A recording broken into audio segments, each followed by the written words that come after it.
بسم اللہ الرحمن الرحیم۔ ظفر اقبال اردو اکیڈمی فن افسانہ شناسی۔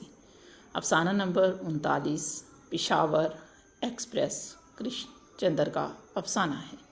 تھیم: ایک ٹرین کے ذریعے تقسیم برصغیر کے بعد ہونے والے فرقہ وارانہ فسادات کے نتیجے میں انسانیت کو پہنچنے والے نقصان کو موضوع بنایا ہے۔ کردار: ٹرین ہے، ہندو ہیں، مسلمان ہیں اور سکھ ہے۔ پشاور ایکسپریس کی کہانی میں ایک بے جان چیز یعنی ریل گاڑی کو مرکزی کردار دکھایا گیا ہے اور اس کے ذریعے پوری کہانی بیان کی گئی ہے، یعنی ریل گاڑی اپنے اوپر آنے والے مسافروں کی کہانی بیان کرتی ہے۔ افسانہ نگار نے بڑے جذباتی انداز میں ریل گاڑی کے ذریعے اس وقت کے حالات و واقعات کی بھرپور عکاسی کی ہے۔ اس افسانے میں ہر اسٹیشن پر جو شرمناک اور انسانیت سوز واقعے مخصوص فرقوں اور مظلوموں کے ساتھ پیش آتے ہیں، ان کو دیکھ کر ریل گاڑی بھی شرماتی ہے۔ دراصل یہ افسانے انسانیت کی حق میں آواز اٹھانے کا کام دیتے ہیں۔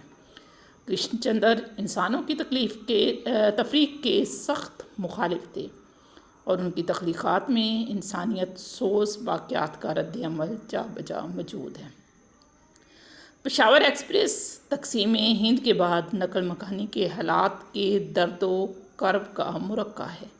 وہ محض ایک ایکسپریس ٹرین نہیں تھی جو لاہور سے چلی تھی ہندوستان کے لیے اور ہندوستان سے پاکستان جانے کے لیے۔